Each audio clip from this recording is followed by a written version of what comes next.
Taiwan, I'm Joyce with news from here in Taiwan and around the world. We begin here in Taipei, where dramatic scenes are unfolding inside and outside the legislature. Inside, there's been lots of pushing and shoving, with ruling party lawmakers trying to block the opposition from entering the chamber, while outside, protesters and police have been facing off. We'll have the latest on what is turning out to be a tense protest in a moment. But first, let's go to Tiffany Wong, who's been monitoring what's going on in the chamber. Tiffany, the central issue here is the opposition's attempt to pass amendments to 3 major laws. So what are these bills about? Hi, Joyce. Like you said, these are amendments that are all supported by the opposition Kuomintang, and they've caused controversy within the legislature and also protests outside. The first set of amendments would change the way that people can recall public officials. The KMT wants to add a signature verification requirement, but opponents are concerned that this could deter people from signing petitions and increase fraud. The second set of amendments would affect the way that Taiwan's government revenue is distributed. The KMT is pushing for more funds to give to the local governments instead of the central government. Now, the KMT has more control over the local governments, and the central government, as we know, is headed by Legislature of the DPP. And lastly, the last set of amendments would affect the way that Taiwan's top court works. The KMT wants to increase the threshold of justices needed to issue judicial rulings, and that could potentially incapacitate the court, as currently there are only 8 sitting justices out of 15 seats, and the 7 justices nominated by the DPP are undergoing confirmation hearings right now.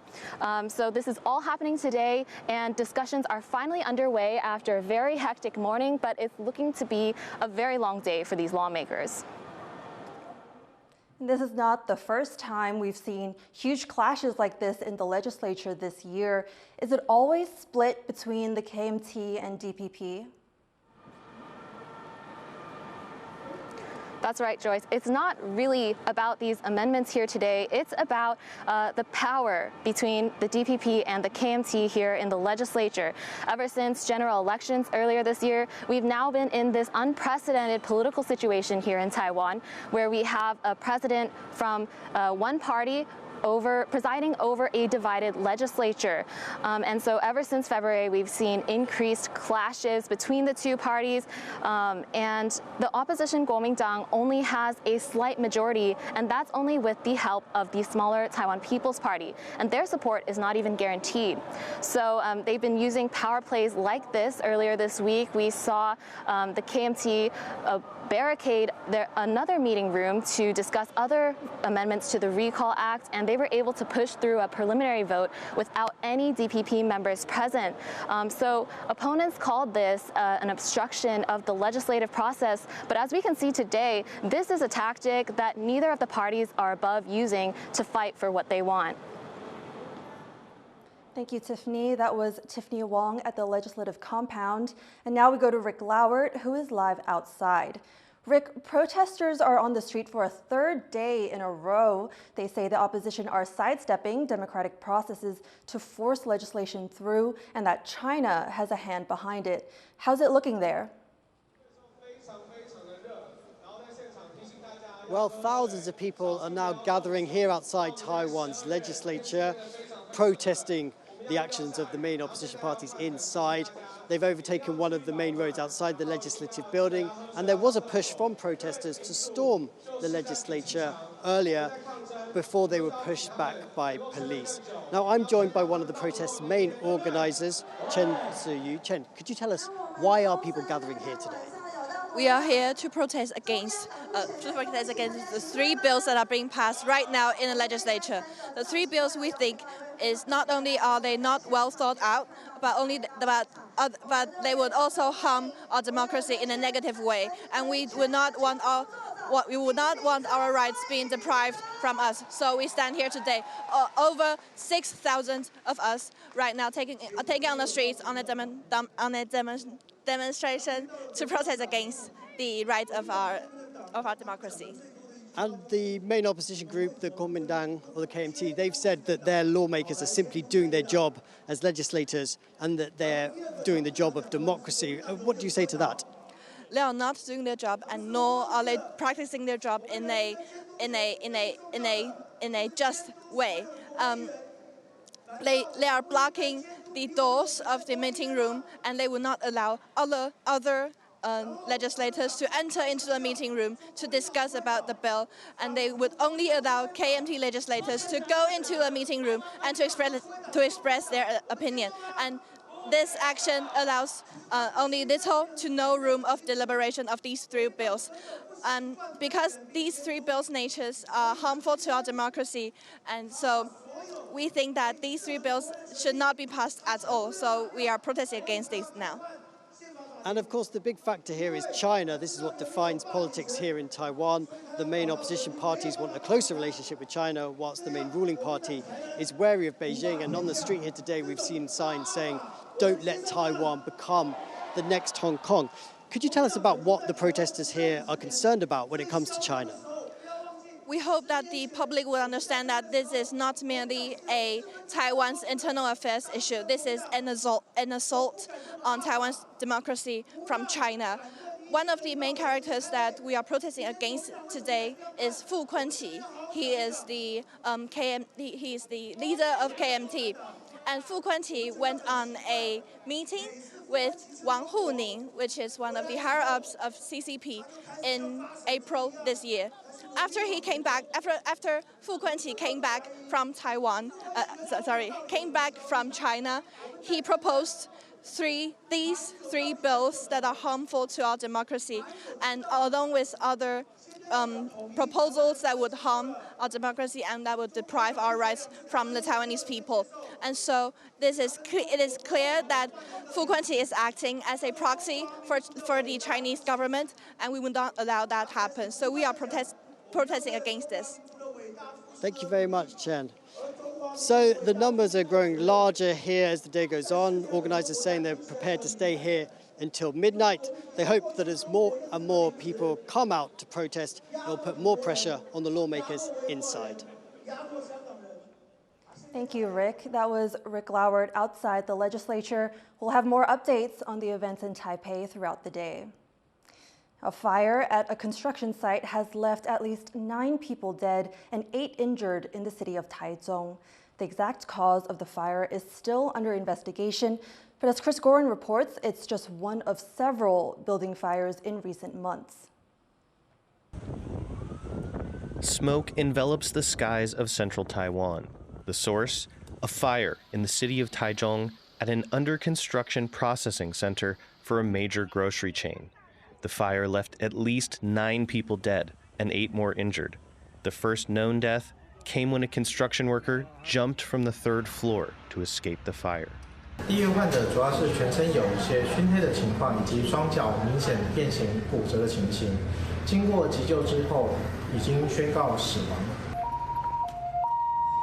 While only a few were initially declared dead, rescue operations carried out into the night found more bodies of people trapped inside.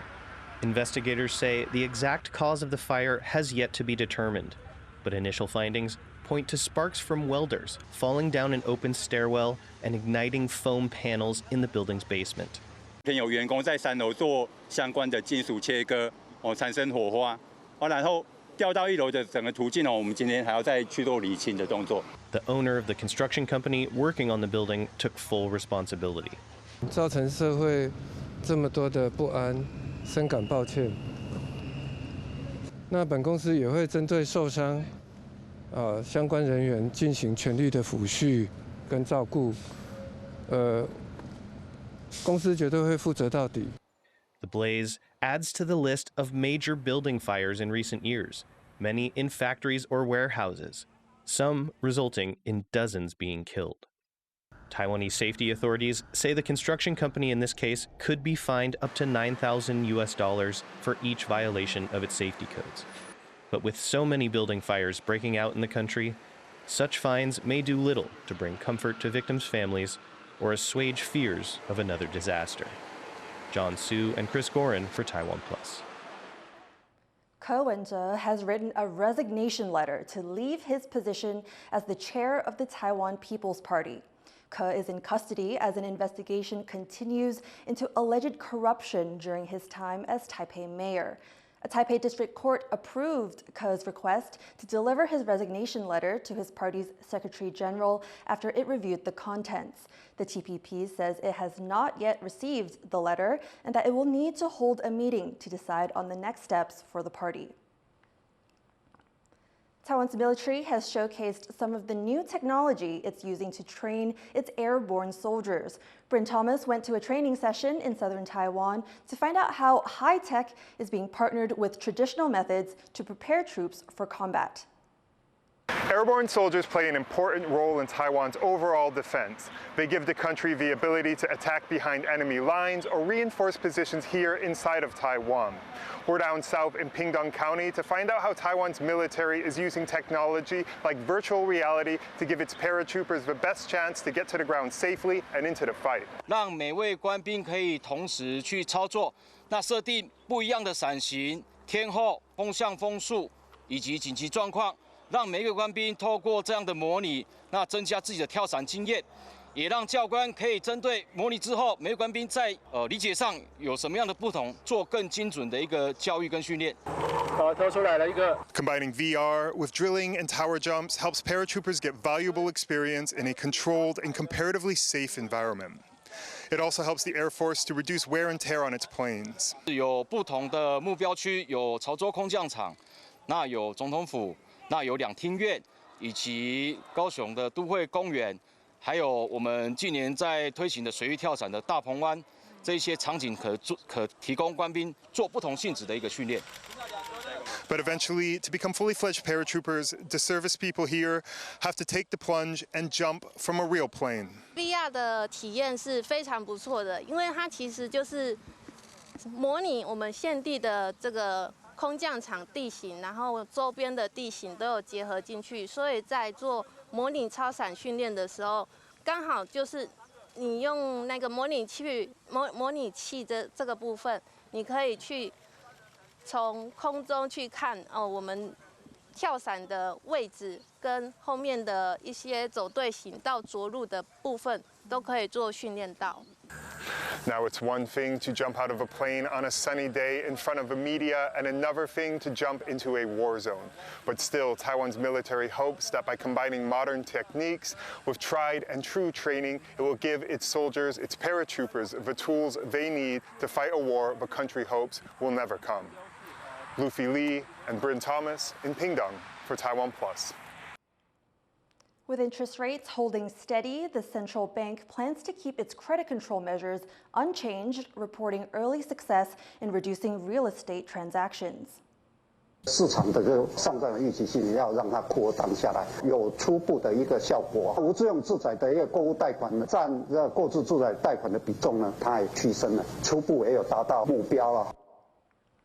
Current credit control measures include not extending grace periods for first home mortgages and reducing the loan-to-value ratios for second home and unsold housing loans by 10%. The central bank is planning stricter financial inspections next year in response to reports of banks committing loan fraud and exceeding loan limits. A powerful cold front has swept across Taiwan, with temperatures dropping and frost on the central mountains.